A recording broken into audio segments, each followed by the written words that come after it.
எல்லாருக்கும் வணக்கம். நான் Hema Subramanian. Welcome to home cooking Tamil. சுரைக்காய் நம்ம உடம்புக்கு ரொம்ப நல்லது. இப்போ இருக்கிற வெயில் காலத்துக்கு இந்த தண்ணீர் காயை சாப்பாடுல சேர்க்கிறது நம்மள நல்ல ஹைட்ரேட்டடா வச்சுக்கும். இதோட டேஸ்ட் கொஞ்சம் சப்புன்னு இருக்கிறதுனால நிறைய பேர் இதை அடிக்கடி செய்யறதில்ல. சுரைக்காய் பிடிக்காதவங்க கூட சாப்பிட்ற மாதிரி சுரைக்காய் வச்சு ஒரு நல்ல தோசை எப்படி செய்யலாம்னு பார்க்கலாம் வாங்க. இந்த ரெசிபிக்கு நான் சின்னதாக எலசா ஒரு சுரைக்காய் வாங்கி வச்சுருக்கேன். தோல் எடுத்துட்டு சின்ன சின்ன பீசஸாக கட் பண்ணி வச்சுருக்கேன். இது எலசான காயாக இருக்கிறதுனால விதை எதுவும் இல்லை.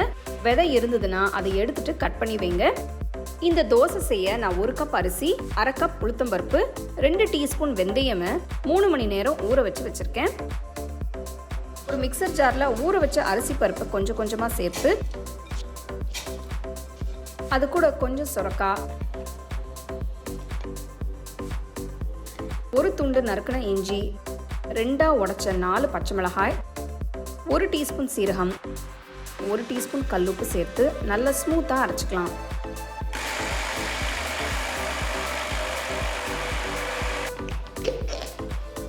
முதல்ல நான் தண்ணி சேர்க்காம கொஞ்சமாக அரைச்சிருக்கேன். இப்போ மிச்சம் இருக்கிற காயை சேர்த்து கொஞ்சமாக தண்ணி ஊற்றி அரைச்சிருக்கேன்.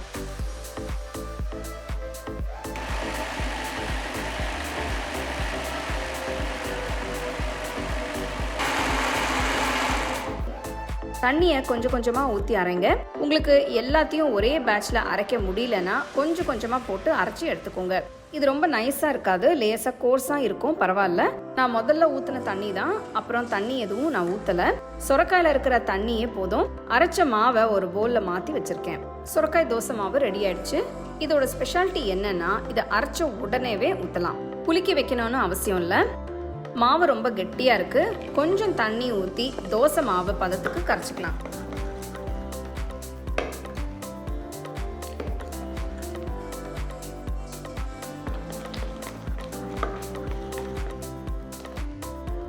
ரொம்பவும் கட்டியாகவும் இல்லாமல் ரொம்பவும் தண்ணியாகவும் இல்லாமல் இந்த பதத்துக்கு மாவு இருந்தால் கரெக்டாக இருக்கும். நான் இன்னைக்கு நான்ஸ்டிக் தவாவை யூஸ் பண்ணி தோசை பண்ண போகிறேன். தோசை தவாவில் 2 சொட்டு நெய் சேர்த்து ஸ்ப்ரெட் பண்ணிக்கிறேன். தோசையில் நெய் ஊற்றி சாப்பிட்றது எனக்கு ரொம்ப பிடிக்கும்.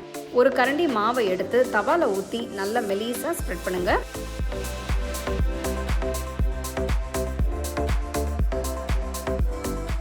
தோசையை சுற்றி கொஞ்சம் நெய் ஊற்றுங்க.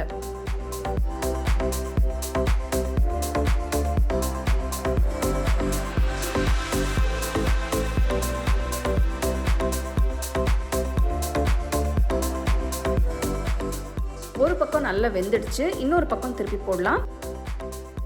சுரைக்காய் தோசை ரெடி ஆயிடுச்சு. பாருங்க எவ்வளோ கிறிஸ்பியா இருக்குன்னு.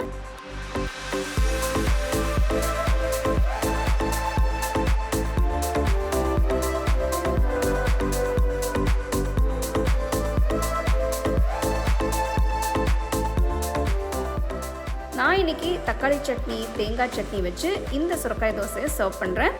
இது சுரைக்காய் தோசைன்னு நீங்கள் சொன்னால் தான் தெரியும், அவ்வளோ ருசியாக இருக்கும். கண்டிப்பாக ட்ரை பண்ணி பாருங்கள். ட்ரை பண்ணிவிட்டு எப்படி இருந்ததுன்னு எனக்கு கமெண்ட் செக்ஷனில் சொல்லுங்கள். அப்படியே உங்கள் ஃபேமிலி ஃப்ரெண்ட்ஸ் கூட ஷேர் பண்ணுங்கள். உங்களுக்கு இந்த ரெசிபி பிடிச்சிருந்தா லைக் பண்ணி ஷேர் பண்ணி ஹோம் குக்கிங் தமிழ் சேனலுக்கு சப்ஸ்கிரைப் பண்ணுங்கள். மறக்காமல் பெல் ஐக்கானை கிளிக் பண்ணுங்கள். You can now buy the second edition of our home cooking book at shop.homecookingshow.in.